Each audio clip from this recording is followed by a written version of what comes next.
retorno de la autoridad se podría llamar el tema, el retorno de la autoridad. Y es un tema muy importante, debido a que va a ser enfocado de una forma diferente. La autoridad está presente en todas las áreas de nuestra vida y la autoridad bien hecha es beneficiosa. Un buen padre o una buena madre en casa tienen autoridad, ¿no es cierto?, con los hijos.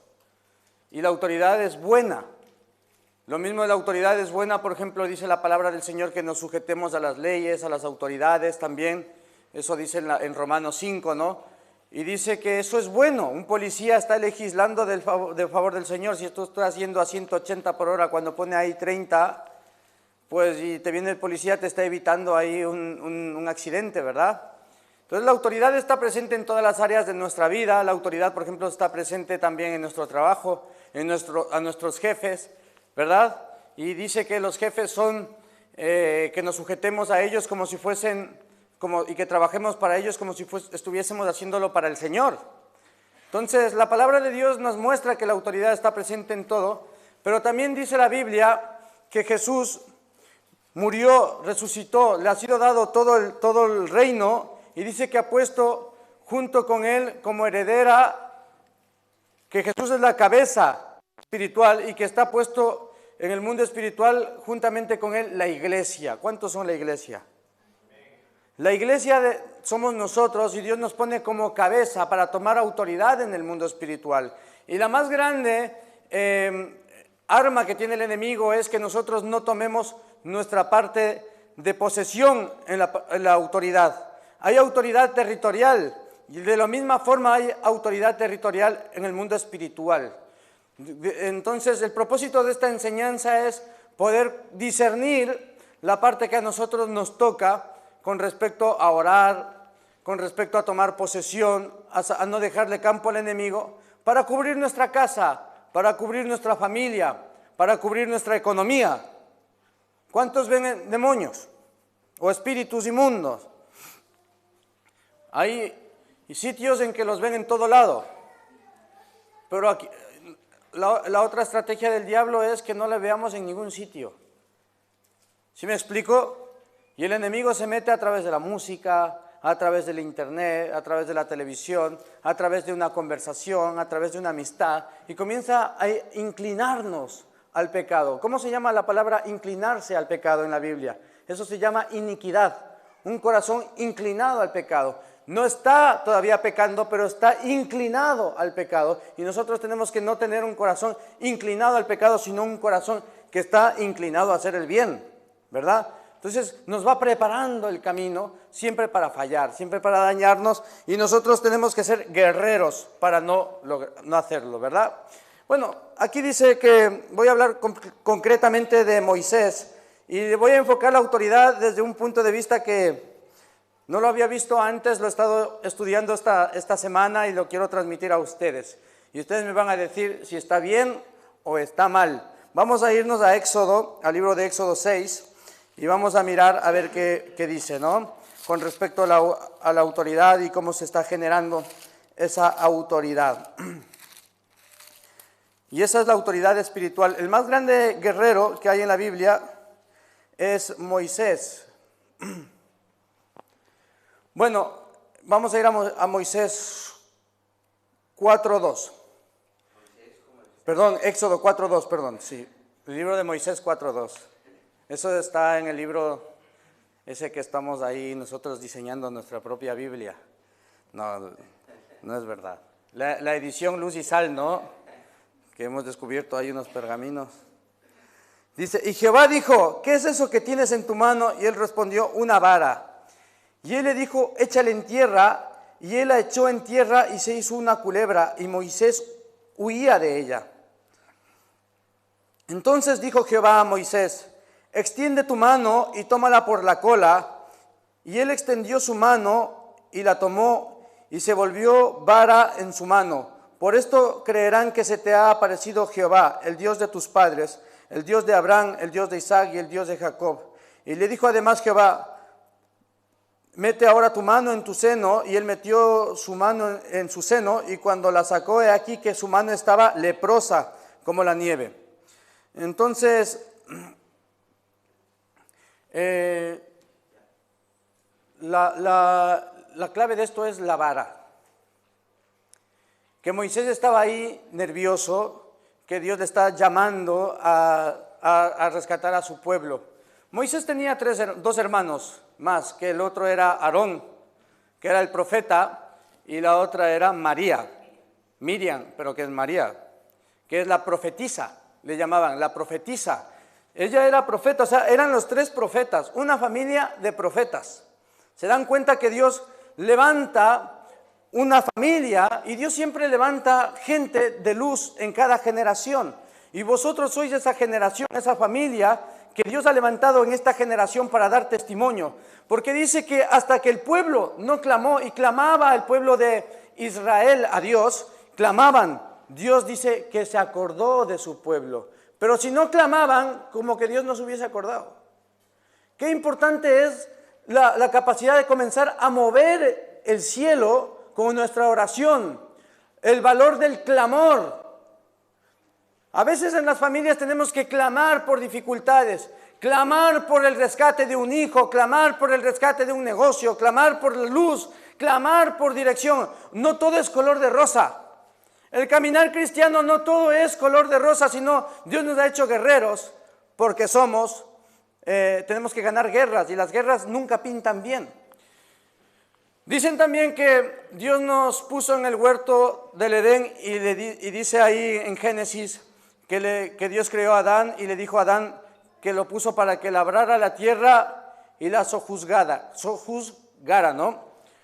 Entonces, yo pensé que cuando Dios creó a Adán estaba en una hamaca todo el día, y venía un monito y le traía ahí una caipiriña, ¿no? O le daba ahí un batidito, le traía por ahí los monitos, y Adán estaba todo el día ahí, se levantaba y decía, ¿y ahora qué voy a hacer? El elefante, báñame, ¿no? Y el elefante le bañaba, ¿no? Yo pensé que Moisés vivía así, pero resulta que Dios le dio esa capacidad de labrar. Labrar significa trabajar. Aún nosotros entrando en el reino de Dios, tenemos que tener esa capacidad de producir. Pero ¿qué es lo bendecido de parte de Dios? Que cuando Dios nos mete al evangelio, nos pone un territorio, una tierra donde trabajar. Volvemos al Edén. Pero la diferencia es que ahora estamos bendecidos. Por ejemplo, lo que Dios le dijo a Adán cuando salían del Edén es que desde ahora tu apellido va a ser Pérez, ¿no? ¿Sabían que el apellido de Adán era Pérez? Porque le dijo, perecerás con el sudor de tu frente, ¿no? Entonces, no, es que lo que quiero decir, lo que quiero decir es que el sudor es aflicción, es dolor, es cansancio. Ustedes pensaban que decía el chiste por así nomás, ¿no? Tiene propósito divino, hermano. Dice, ahora es cansancio, o sea, el trabajo no tiene que ser fatigoso, sino que aguantamos nuestro trabajo. Nuestro trabajo nos tiene que gustar. ¿Cuántos me están oyendo? Era improductivo, y cuando Caín mató a su hermano, Abel, Dios le dijo a Caín, nunca más la tierra te producirá con esa fuerza. Son maldiciones que se van creando. Entonces, trabajo y no me produce la tierra. Son cosas que uno tiene que ir descubriendo, porque todos nosotros volvemos a nuestro Edén y tenemos que ir buscando nuestro campo donde Dios nos ha puesto para producir. Pero cuando hay trabajo infructuoso, cuando hay cansancio, cuando hay amargura, hay que buscar nuestro sitio de comodidad. Dios quiere que produzcamos. El que no trabaje, que no coma, dice la Biblia, ¿no? ¿Sí o no? Dice, el que no provea para su casa, sea tenido como un infiel. O sea, si yo tengo hijos o tengo familia y no proveo para mi casa, dice Dios que ni me llame cristiano. Si yo maltrato a mi esposa también, pero estoy hablando de productividad.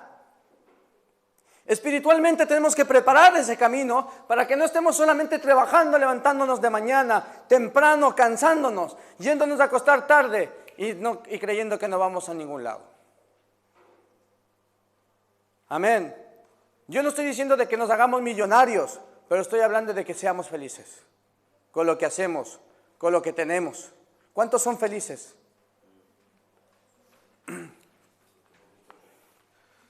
Para eso estamos predicando hoy. Aarón era profeta también. Dios ha levantado esas familias para tener luz, para conocer. Y dice que la vara simboliza autoridad.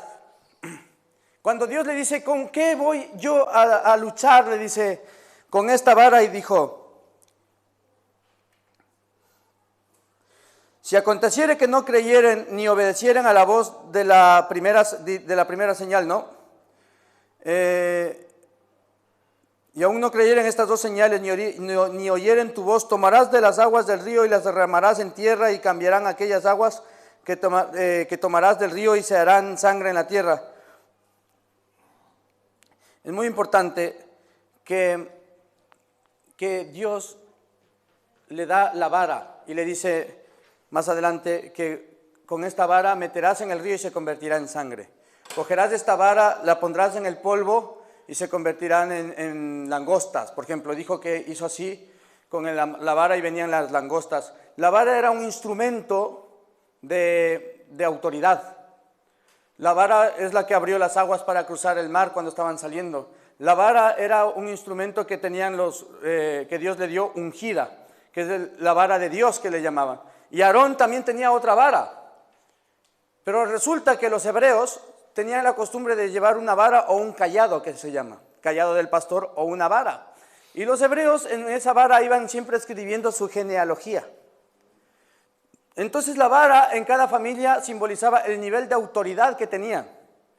¿Sí se dan cuenta que Dios le unge la vara a Moisés para quebrantar a todos los demás?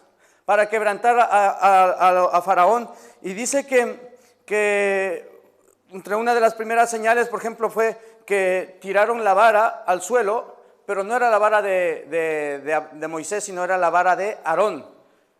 Aarón tenía su vara y su vara también estaba ungida y se convirtió en serpiente, en culebra. Y dice que los brujos de Faraón también hicieron lo mismo. Hicieron otras dos culebras, pero vino la culebra que era la vara de Aarón y se comió esas dos serpientes. Antes de seguir adelante, quiero recalcar que lo que habíamos visto antes es que cuando Dios le dijo a Moisés que con qué voy a librar al pueblo, Dios le dice, ¿qué tienes en la mano? Tengo una vara, échala al suelo. La echa al suelo y cuando la echa al suelo se convirtió en culebra. Y dice que Moisés huía, se escondía, pero la unción estaba en la vara. Pero ¿qué pasa si tienes miedo del llamado que Dios te está haciendo? Que la unción te puede perseguir. Y puede ser contradictoria. No tiene sentido tu vida si Dios te hace un llamado. El otro día estaba pensando y decía, ¿cómo quisiera que me hable un ángel? Que venga un ángel y que me dé de comer como a Elías o como a Pedro, que me libere y que me venga un ángel. Y Gemima me dice, cuidado con lo que pides. Menos mal que hay una mujer por ahí que está atenta, ¿no? Porque los ángeles aparecen, pero normalmente cuando aparecían era cuando la cosa estaba muy difícil. O sea, cuando aparece un ángel es porque estás metido ya en un lío tremendo. Vienen unas batallas espirituales tremendas. Al otro lo está sacando de la cárcel, al otro lo están persiguiendo para matarlo. O sea, estamos en una situación, o sea, si Dios te va a mandar ángeles así, visibles ya, que hablen cara a cara, es porque tienes un llamado grande. Y cuando Dios te hace un llamado grande, hay que obedecer. Porque si no, como a Jacob te tira al mar, dice que Dios sacudía las aguas, que Dios no lo dejaba en paz hasta que cumpla su llamado. Y cuando cayó al agua, dice, este tiene algo, lo mismo que le pasó a Pablo. Iba en el barco, también le sacudía, pero Pablo sí estaba obedeciendo, en cambio era oposición. Por eso hay que discernir, y una de las cosas que un cristiano tiene que discernir es, ¿cuándo me está yendo mal? O me está yendo mal, por ejemplo, como Jonás, porque estoy huyendo de mi llamado, o me está yendo mal porque estoy cumpliendo mi llamado. Te puede estar yendo mal porque están oponiéndose el enemigo, o te está yendo mal porque Dios dice, no quiero que te dediques a eso, quiero que te dediques a esto, quiero que estés en tal sitio, quiero que sirvas al Señor aquí, quiero que hables de aquí, aquí te voy a bendecir. Y normalmente Dios nos pone en sitios donde prácticamente siempre es un sitio vacío, un sitio que está desconstruido o dañado, desordenado, ¿no? Y Dios nos pone ahí para construir. Amén. Entonces Dios nos manda a sitios difíciles para construir y se va a notar la unción y tenemos que hacer florecer los sitios donde Dios nos pone. La vara representaba esa autoridad. Y creo que unos dos juicios de esos creo que los hechiceros lograron reproducir, pero ya el tercero ya no pudieron. Cuando ya venía la de los polvos, dice que se convirtieron en piojos. En Éxodo 8:19 dice, entonces los hechiceros dijeron, es dedo de Dios, y no pudieron repetir el encantamiento, digamos.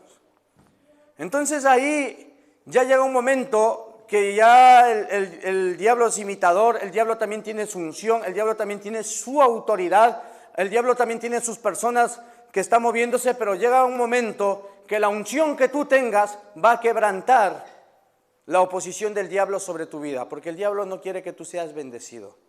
El diablo vino para hurtar, el diablo vino para matar, ¿sí o no? El diablo vino para destruir, el diablo no quiere vernos felices y nosotros tenemos que decir no, yo no quiero que me robe, no quiero que me destruya y tampoco quiero que yo sea, no, yo quiero ser feliz y no quiero morir. Porque Jesucristo vino para darnos vida y vida en abundancia. Y para vivir, ¿qué se necesita? De todo, ¿no? Al menos algunos necesitan mucho dinero, ¿no? Y Dios te da, hermanos. El Dios nos ha dado, para vivir necesitamos amor, reconocimiento, necesitamos ser validados en nuestro grupo social, necesitamos dinero, necesitamos comer, necesitamos trabajar, ¿sí o no? Necesitamos que nos valoren, no necesitamos que nos menosprecien. Y Dios nos va a proveer todo eso. Y otra cosa que tenía, por ejemplo, la vara de Aarón, después de que se pusieron en rebeldía el pueblo de Israel cuando estaban de camino a Egipto, dice que comenzaron a criticar a Moisés y a Aarón. Y comenzaron a criticar a Moisés y a Aarón porque había muerto el pueblo, casi 14,000 o 15,000 personas en la rebelión de Datán, Coré, de estas personas que hicieron una rebeldía contra el pueblo y hicieron pecar al pueblo, hicieron poner un monte, hicieron que trajeran el oro a ellos, lo fundieron, hicieron fundir el oro, y cuando lo hicieron fundir, hicieron un becerro de oro, y el pueblo adoraba y se desenfrenó. Y luego Dios dijo, ¿qué está pasando aquí? Como no venías, Moisés, que estaba en el monte buscando las tablas de la ley, cuando regresó, dijeron, como no venías, pues ya empezamos a hacernos nuestros propios dioses. Y claro, Dios dijo, ¿quiénes están con ellos? ¿Quiénes están conmigo? Y dice que descendieron vivos al Seol. Se apartó el pueblo a un lado, se apartó el pueblo a otro lado, y a ellos descendieron vivos al Seol. Pero el pueblo se quedó herido con la crítica.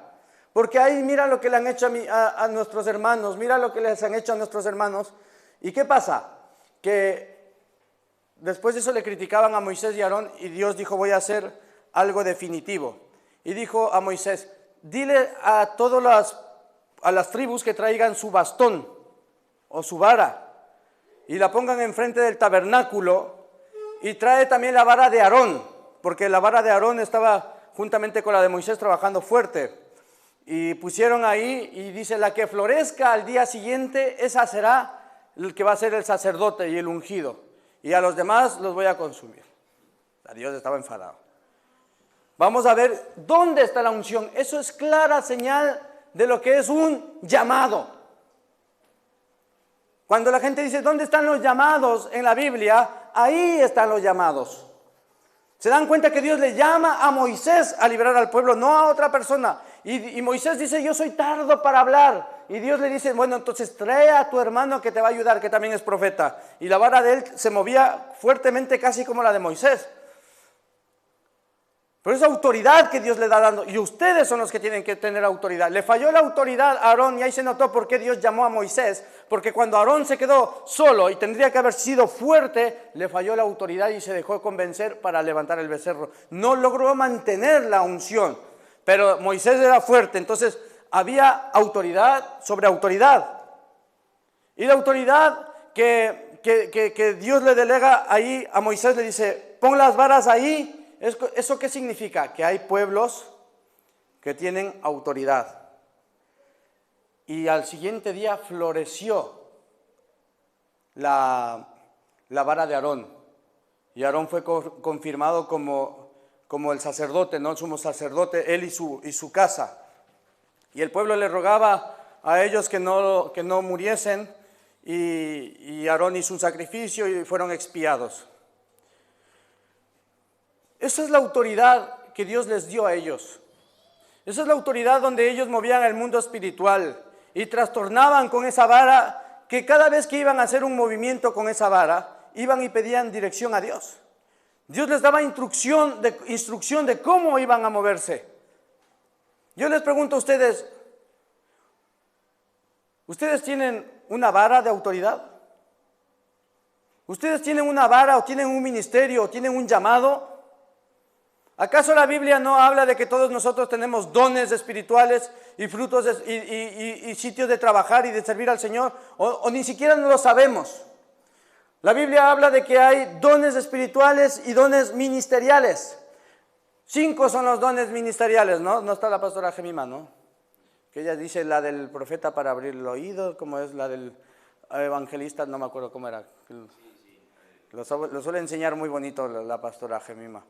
Pero claro, 5, y son dones espirituales donde hay dones de sanidad, amén, dones de ciencia, dones de poder, dones de profecía, de hablar en lenguas. Todos tenemos dones espirituales y Dios dice que no sirvamos a dos señores, que pongamos en primer lugar el reino de Dios y su justicia y todas las cosas vendrán por añadidura. Tenemos autoridad en nuestra casa y en nuestra familia que Dios nos delega como varones. Porque Dios nos llama a nosotros a ser cabeza de hogar. Y las mujeres dicen, no quiero que él sea cabeza de hogar. Yo te voy a decir, si ese hombre está bien con Dios, yo quiero que sea cabeza de hogar. Si ese hombre no está bien con Dios, es un peligro. Tengo que tener cuidado.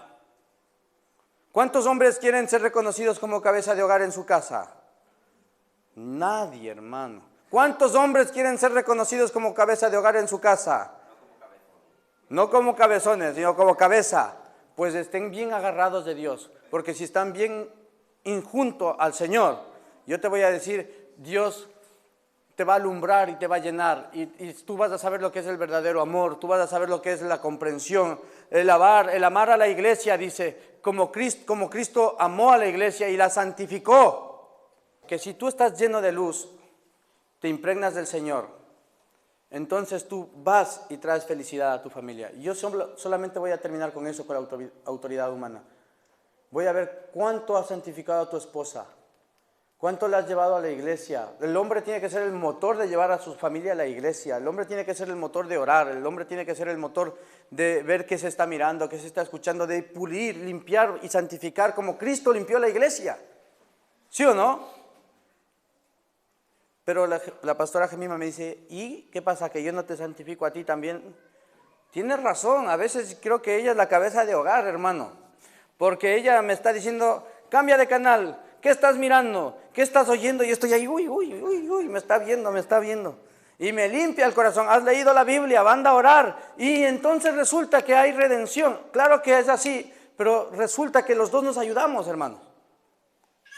¿Sí o no? Que no estamos para oprimir ni para enseñorearnos. Yo jamás ando diciendo aquí mando yo, jamás. Eso no se dice, hermanos. No se dice aquí mando yo. Aquí uno organiza, motiva y el reconocimiento y la autoridad viene solita porque tú estás bien con Dios. Dios te da favor con las personas. ¿Cuántos me están escuchando? Un hombre que anda diciendo cada rato eso, digo, llénese más de Dios porque uno reconoce la autoridad y la ve. ¿Qué pasa? Que Dios nos ha dado autoridad, dice, He aquí, os doy potestad de hollar serpientes y escorpiones, y sobre toda fuerza del enemigo, y nada os dañará. Amén. Dios le da esa potestad y esa autoridad. Nosotros tenemos que buscar dónde tenemos que ir cerrándole la puerta al enemigo. Dónde ir viendo que el enemigo se está tomando ahí y comenzar a usar esa autoridad que Dios nos da. Amén. Dice, por ejemplo, en Marcos 16, 17, ¿qué dice en Marcos 16, 17? A ver, vamos a leer qué dice Marcos 16, 17. ¿Lo tienes ahí? Si no, lo busco yo también, a ver quién gana. Marcos 16, 17, ¿no? Dice, y estas señales seguirán a los que creen, y en mi nombre echarán fuera demonios, y hablarán en nuevas lenguas. Amén. Y tomarán en las manos serpientes, y si bebieren cosa mortífera no les hará daño. Sobre los enfermos pondrán las manos y sanarán. Había un pastor que se había leído esto, y estaba en el púlpito y traía serpientes, y cada vez se hacía picar por serpientes, porque dice que si le mordiese una serpiente no se morirá, y se tomaban cosas mortíferas y no se morirá, porque había leído el versículo, hasta que un día le picó una serpiente y se murió, hermano, en el altar de la iglesia. Y entonces ahí es lo que hay que buscar, sabiduría, que Dios nos da autoridad, pero ¿cuándo hay que usar la autoridad? Por ejemplo, hay muchos que dicen que andan atando al diablo y lo atan, pero el diablo sigue suelto. ¿Cuántos me están comprendiendo? Que oran y dicen, le ato al diablo, le ato al diablo, le ato al diablo, y le ato por aquí, le ato por allá, y el diablo sigue suelto. Dice, ¿por qué sigue suelto si le atamos tanto, si Dios nos ha dado autoridad para atarlo? Y la Biblia nos dice que solamente es Jesucristo el que va a atarlo y echarlo al lago de fuego al final. Pero Dios nos da la capacidad de echarlos, que es diferente. ¿Me están comprendiendo? De limpiar mi territorio.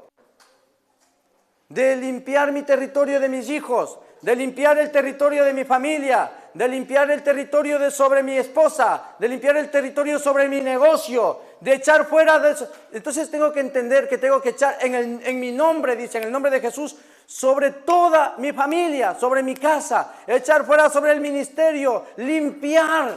Cuando un chico está rebelde, espíritu de rebelión, fuera en el nombre de Jesús. Comenzar a traer ambiente de paz en nuestra oración espiritual. Cuando en una casa comienza a haber peleas, pleitos, discusiones constantes, es momento de encerrarse y decir en el nombre de Jesús, espíritu de discusión, fuera. Pero con autoridad. Pero hemos perdido el bastón. Queremos tomar autoridad a veces sin el bastón.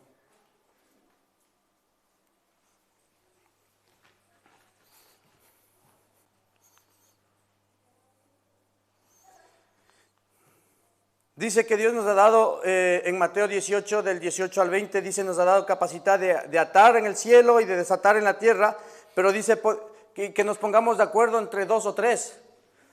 Es un discernimiento dirigido por el Espíritu Santo, y esa es la clave de que no tenemos oraciones eficaces, porque no buscamos la dirección del Espíritu Santo en nuestra dirección. Nosotros solamente nos enseñan que Moisés iba y hacía el milagro, pero Dios lo instruía antes de cómo tenía que quebrantar a ese demonio, porque estaban quebrantando a los dioses de Egipto. Habían 12 dioses de Egipto, el dios de las ranas, el dios de los piojos, el dios de las aguas, el dios de la fertilidad, y cada vez que quebrantaba o venía una plaga, quebrantaba a la idolatría. Pero ellos iban y consultaban a Dios de cómo iban a moverse. Nosotros, si queremos utilizar esa autoridad, tenemos que estar conscientes de que el poder es de Dios. Dice que una vez un pastor contaba que le habían secuestrado a un hermano, y le llama a la esposa y le dice, mira, pastor, ayúdennos, que le han secuestrado a mi esposo, por favor, ayúdeme a orar. Dice el pastor que se puso a orar, y dice que estaba orando ahí, ay, Señor, que se vuelvan locos, que sí, que no. Y el otro era que oraba fuertísimo, que tenía la voz más fuerte y que decía, en el nombre de Jesús reprende, y que decía, y que no dejaba orar, que estaban intercediendo los ancianos y cada uno oraba por su lado. Hasta que digo el pastor, vamos a esperar un momento porque nuestras oraciones van un disparo por aquí, otro por allá, y no sabemos ni lo que queremos. Y dijo el pastor, porque en este versículo dice, si 2 o 3 se ponen de acuerdo, y que se pusieron de acuerdo, dice que uno ore y los demás le seguimos. Y dice que se pusieron en orden y de acuerdo en orar, y dice que empezaron a orar. Y que empezó a orar, Señor, que por favor se liberes al hermano, no sabemos cómo, que le sueltes, que por favor le rescates, que la familia de los otros pastores llamen. Y la oración del justo puede mucho. Y la oración estaba dirigida por el Espíritu Santo. Y dice que a los 5 minutos le llama a la hermana. Y dice, pastor, ¿qué pasa? Ya está aquí mi esposo, dice. ¿En serio? Sí. ¿Y cómo ha sido la cosa? Dice, no sé, dice que estaba conduciendo el secuestrador, iba uno que iba nervioso al volante y que se empezó a poner nervioso. Y que el otro decía, aquí está pasando algo, no siento paz, no siento tranquilidad, me estoy volviendo loco, este hombre tiene algo. Y que cogió y dijo, vamos a soltarlo porque de verdad se comenzaron a atormentar y lo soltaron. Esa fue una oración dirigida por Dios y una oración eficaz. Tomaron su bastón. ¿Cuántos quieren oraciones eficaces? Yo me estoy metiendo en un terreno porque estoy cansado de ver que oramos por aquí, oramos por allá, que declaramos sanidad aquí, declaramos sanidad allá, y yo ver que Jesucristo no decía, bueno, levántate paralítico, levántate. Y el paralítico, bueno, mañana te levantarás. Jesús no erraba, Jesús iba y oraba, y cuando se levantaba, se levantaba. Y cuando Jesús iba, no iba queriendo sanar a todos. Estaba el ciego ahí, Bartimeo, y Jesús pasó y no le hizo ni caso. Y Bartimeo se levantó y habían más enfermos, pero se levantó Bartimeo y le rogó, Jesús, ¿qué quieres que te haga? Y dijo, quiero ver. Y Jesús le puso las manos y quiero ver. La chica de la pitonisa, que tenía un espíritu de pitonisa, que estaba persiguiendo a Pablo reprendió y ella fue liberada. Y luego le perseguían en el pueblo porque ella tenía un espíritu de adivinación de pitonisa. Y ese espíritu hacía que ella deje mucho dinero a sus dueños, porque era una esclava. Y Pablo la liberó de ese espíritu de pitonisa, unción satánica. Y cuando Pablo la liberó, dice que los dueños hicieron un tumulto para apedrear a Pablo para que se vaya, porque les había quitado el negocio. Pero había eficacia, había dirección del Espíritu Santo. Nosotros tenemos que saber que al diablo le podemos echar sin dudar. ¿Cómo era la predicación de Jesucristo? ¿Cómo era su voz? Dice que era como quien tenía autoridad. Dice que los fariseos hablaban muy suavito, ¿no? Que aburrían mucho a la gente. Y que venía Jesús y hablaba como quien tiene autoridad. Hermano, es el momento de comenzar a levantar oraciones fuertes en nuestras casas, en nuestra familia y en nuestra iglesia. Comenzar a ver qué áreas nos están tomando y decir, yo en esta área declaro libertad, declaro espíritu de tentación, espíritu de vicio, sale fuera en el nombre de Jesús. Amén. Espíritu de pecado, espíritus de lujuria, de sensualidad, sale fuera en el nombre de Jesús. Espíritu de pereza, espíritu de estupor, cuando la gente se pone tonta, deja pasar el tiempo, pierde el tiempo, se ponen ahí a clase, no entienden nada, siempre hay un espíritu que le hace tonto, le ciega. Coge la Biblia y se duerme encima de la Biblia. Un demonio, ¿no sabías de eso? Es un demonio que siempre estás muy despierto, pero coge la Biblia y se va a leer y se duerme encima de la Biblia. El diablo nunca le deja leer la Biblia porque se duerme encima de la Biblia. Reprender en el nombre de Jesús. ¿Sí me están escuchando? Dice en el Salmo 35 del 1 al 7, voy a leer, dice, disputa, oh Jehová, con los que contra mí contienden, pelea contra los que me combaten, echa mano al escudo y al pavés, y levántate en mi ayuda. Saca la lanza, cierra contra mis perseguidores. Di a mi alma, yo soy tu salvación. Sean avergonzados y confundidos los que buscan mi vida. Sean vueltos atrás y avergonzados los que mi mal intentan. Sean como el tamo delante del viento, y el ángel de Jehová los acose. Sea su camino tenebroso y resbaladizo, y el ángel de Jehová los persiga, porque sin causa escondieron para mí su red en un hoyo, sin causa cavaron hoyo para mí, para mi alma. Véngale el quebrantamiento sin que yo lo sepa. O sea, dice que el ángel de Jehová los acose. ¿Se dan cuenta de esa oración del dulce cantor de Israel? Del dulce, del que tenía el corazón conforme al Señor. Y esa es una oración válida. Por ejemplo, si le secuestran a tu marido o a tu esposa, como está hablando ahí, ¿qué harías? Lo mismo, ¿no? Que les acose. Yo, por ejemplo, si le secuestran a mi esposa, diría que le acose el ángel de Jehová, ¿no? Que no le deje en paz. Por eso estábamos orando hoy.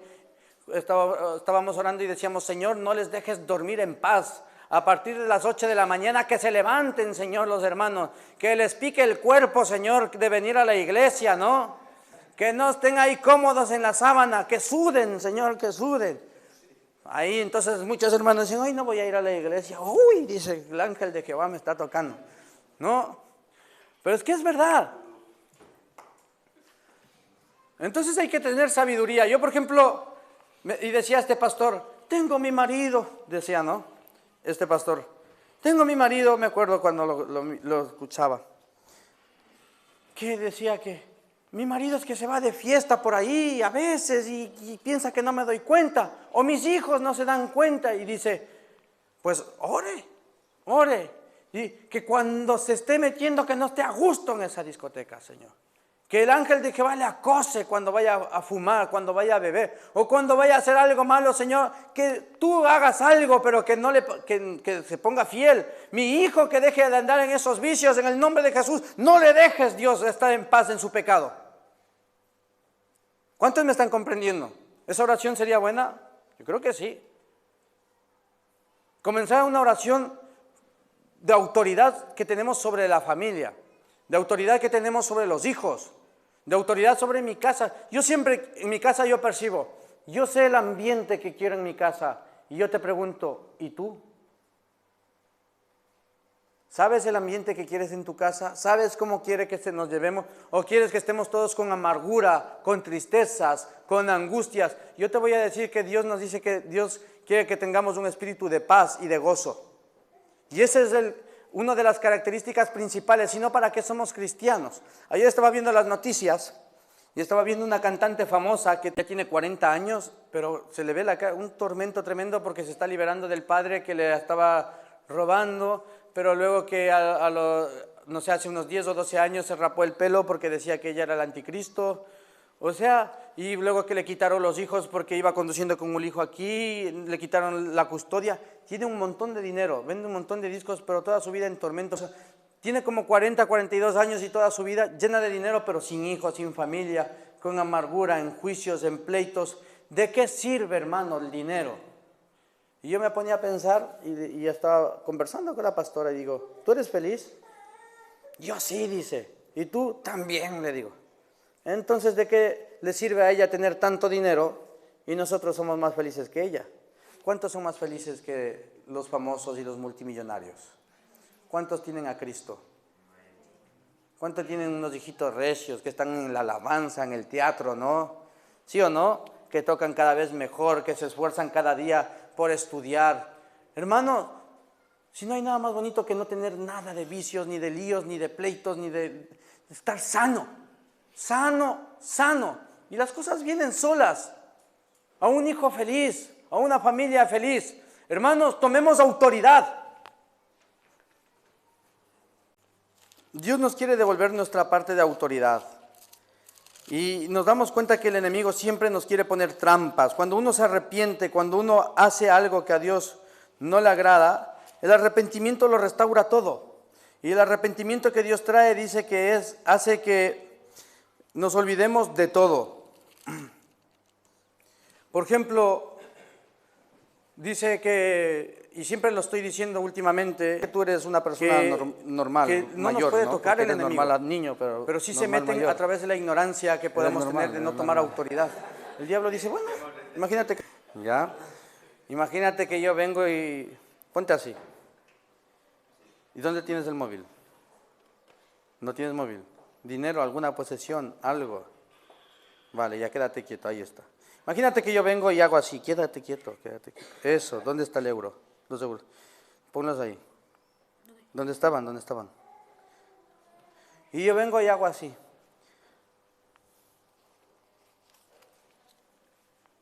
No me dice nada, pues me llevo. ¿Sí o no? Te lo regalo. Ah, sí. ¿Qué más tiene? La camiseta también. Así nos roba el diablo, hermano.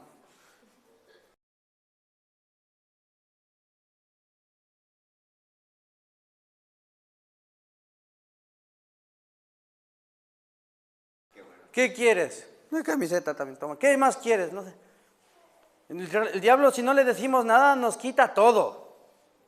El diablo se aprovecha de nuestra pasividad, de nuestra falta de autoridad.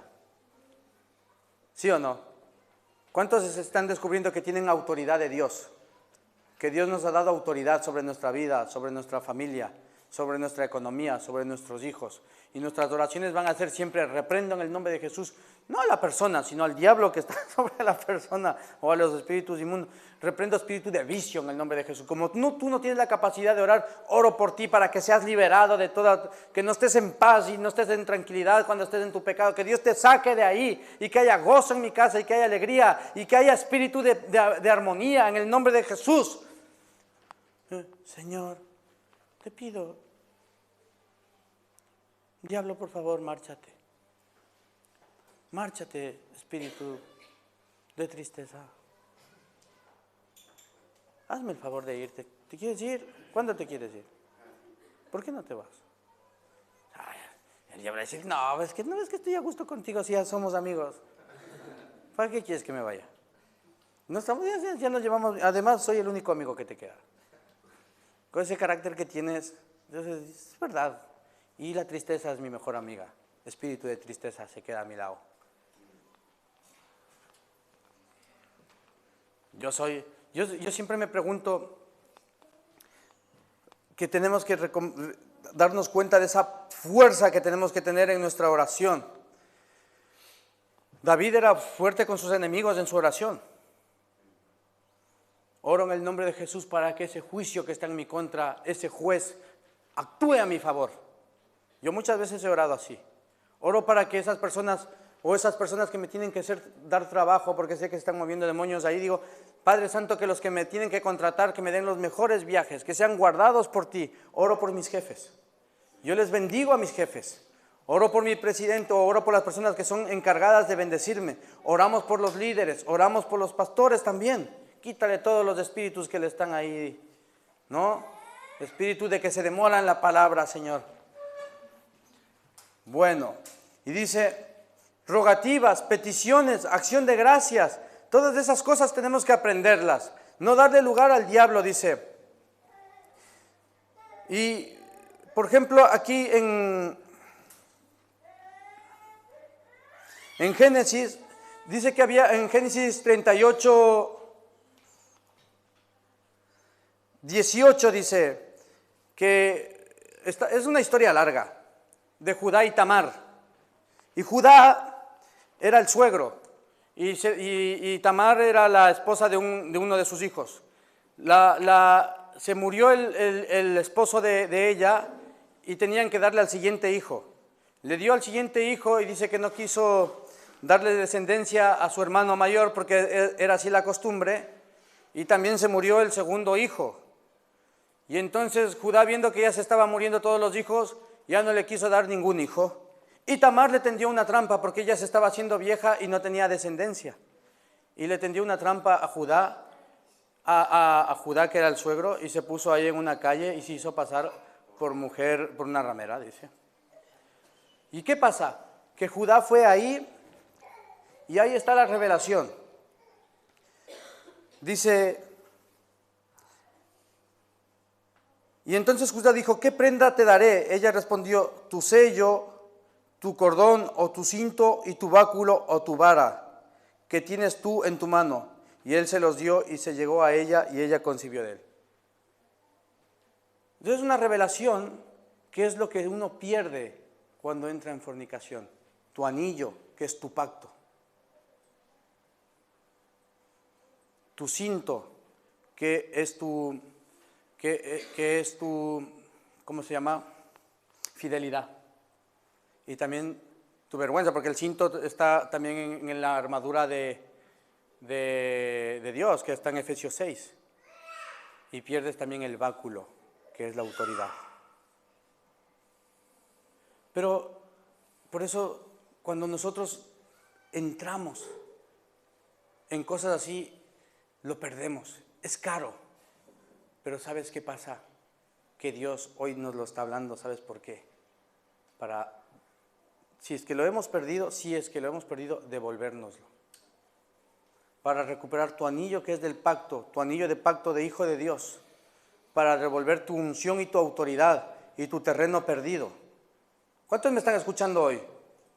Y para devolverte también tu fidelidad y quitarte el oprobio. ¿Sabes lo que es oprobio? La vergüenza y la mala fama.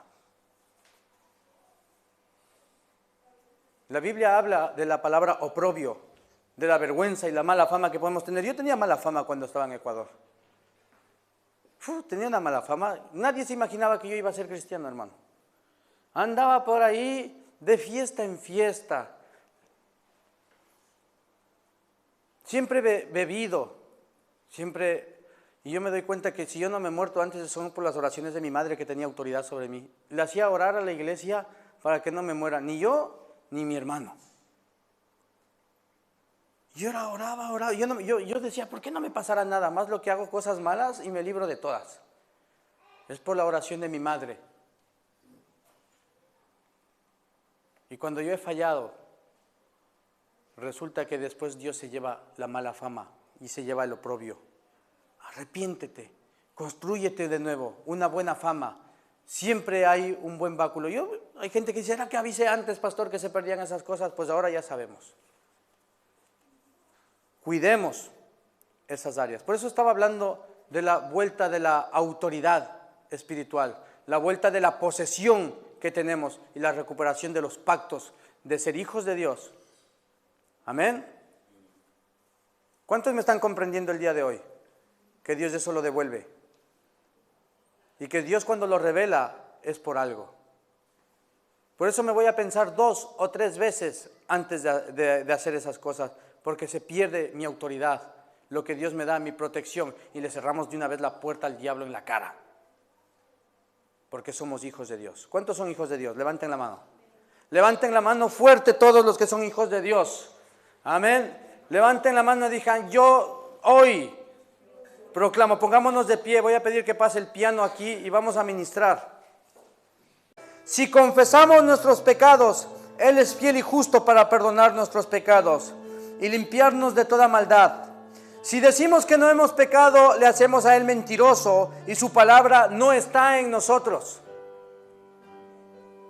¿Cuántos dicen que no han pecado hoy? Levanten la mano los que no han pecado.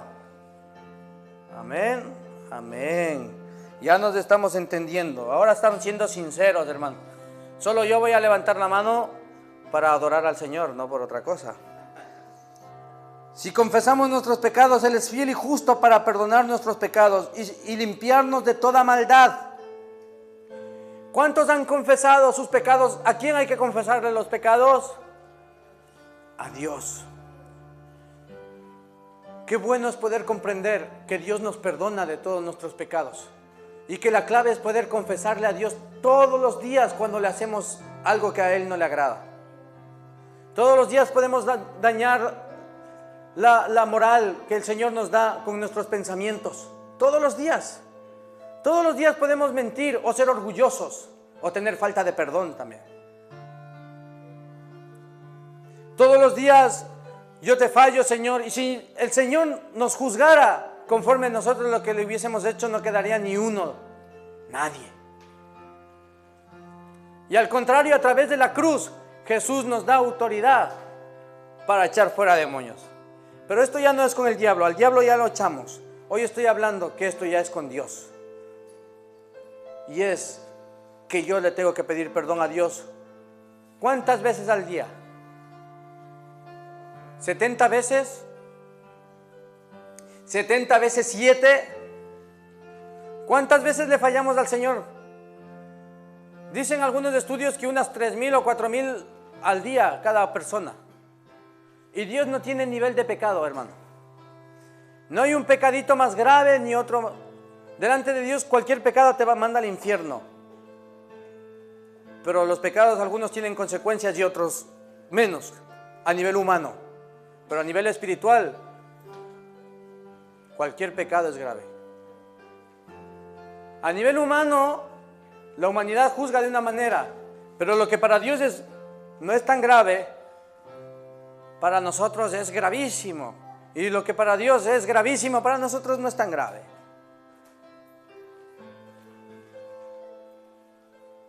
Y lo que hemos hablado no es lo más grave. Hay pecados de muerte y no son los sexuales. La falta de perdón, el orgullo, cualquier pecado. El simplemente de tú creerte que eres mejor que los demás es más grave que cualquier pecado. Porque no buscas de Dios.